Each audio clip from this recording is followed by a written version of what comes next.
Hi, I'm Pamela Poole, and I live an amazing life as an artist and an author. This is Holy Week, and I'm continuing the Art Appreciation series. I thought I would throw in a lesson about Jesus and how different artists have interpreted what he was like throughout history.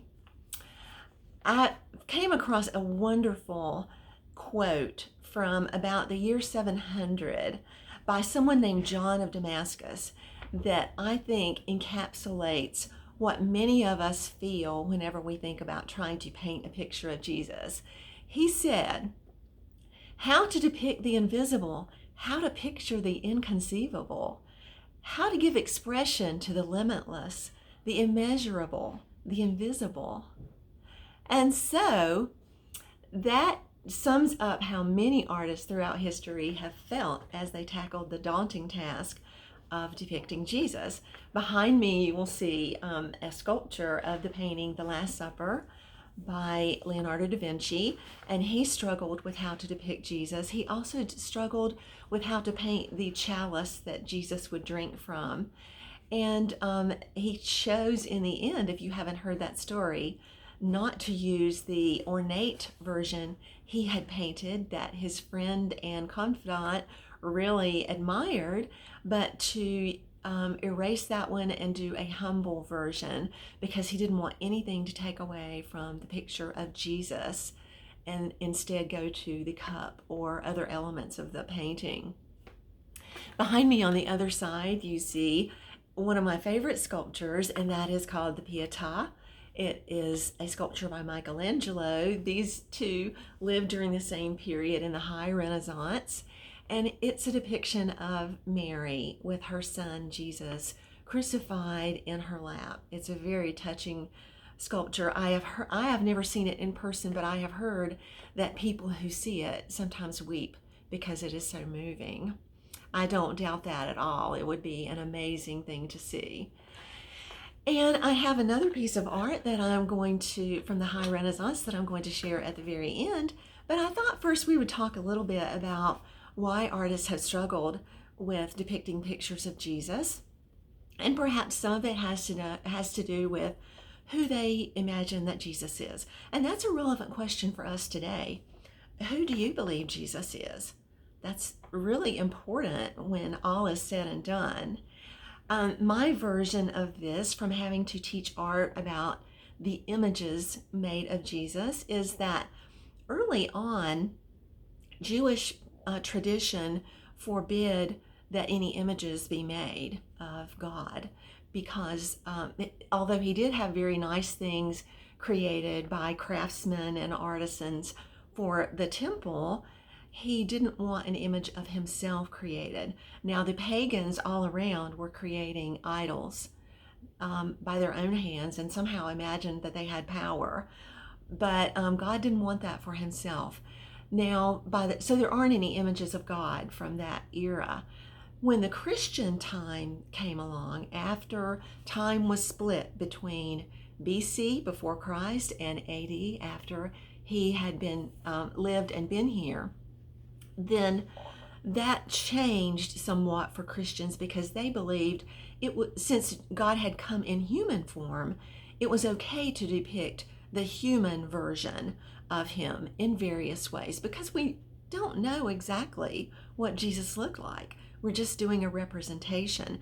And some of the craftsmen and early artists felt like they were only providing a way of furthering the gospel and telling the truth about Jesus to illiterate people who would not be able to read about him but could understand stories from stained glass or other images that they were creating in the Middle Ages. And so we come to some other ideas about Jesus. Some felt like he had to look like what they traditionally think of as a Jewish person with dark hair and dark skin and that sort of thing. But the Bible says that King David was ruddy, and I've seen a lot of reddish blonde Jewish people in my life. So I'm not sure that we can lock him into a certain look. And especially since Jesus was created by God's hand. He called himself the last Adam. Now, the first Adam we know was created by God in the Garden of Eden with no genetic code from a mother or a father. He was just from God. And that seems to me to indicate what Jesus is if he's calling himself the last Adam, because Adam's blood was cursed with sin in the Garden of Eden. You can read about that in Genesis. And then the promised seed was a covenant that the Lord set up at that time to promise that there would be salvation for that condition of being cursed for humankind. And so if we look at it that way, the baby that was placed in Mary did not have to be from her genetic code. That was a specially created, sinless version of what humankind could have been. You can make your own decisions about that, do your own studies. That's just something that I see when I study the Bible. And so if you think about it that way, we can be more open-minded when people have written descriptions about what Jesus looked like. And I actually have one of those. I'm going to put on my handy-dandy reading glasses to read from a lesson that I created one time for an art scrapbook. This is a quote from a friend of Pilate's that is recorded in history. His name is Publius Lentulus, if I'm pronouncing that correctly. And he said, "In this time appeared a man endowed with great powers. His name is Jesus, and his disciples call him the Son of God. This Jesus is of noble and well-proportioned stature, with a face full of kindness and yet firmness, so that the beholders both love him and fear him. His hair is the color of wine, straight and without luster, but from the level of the ears, curling and flossy. His forehead is even and smooth, his face without blemish, and enhanced by a tempered bloom, his countenance ingenuous and kind. His nose and mouth are in no way faulty, his beard is full, of the same color as his hair, and his eyes are blue and extremely brilliant. No one has seen him laugh, but many, on the contrary, to weep. His person is tall, his hands beautiful and straight. In speaking, he is deliberate and grave, with little given to loquacity, in beauty surpassing most men." Now, some would say, but that contradicts Isaiah 53:2, where there's a word used for beauty that says Jesus had nothing like that to have caused attention to himself. But that word actually doesn't mean how we look. That verse in Isaiah 53:2 is about coming in the manner of a king, a ruler with all the trappings of a ruler. It was also used by Samuel for King David. So this doesn't mean the comeliness of a person, whether they are handsome or not. And so with that, we can be a little more open-minded about a verse from Psalms. Psalm 45:2 says, "You are the fairest of men." So we don't know what Christ looked like for sure. These depictions that we have are just from an artist's mind about what they had in mind. Perhaps it was inspired if they had been praying. Perhaps this is very close. Some of these really look a lot alike over history. So it wouldn't surprise me if some of that was a little inspired so that we could have an idea about what Jesus was like. I want to read you two more things about Jesus. One is from Napoleon and who he says Jesus is. Now, he was no theologian, and I don't even know the state of his salvation, but here's what he had to say about the person of Jesus.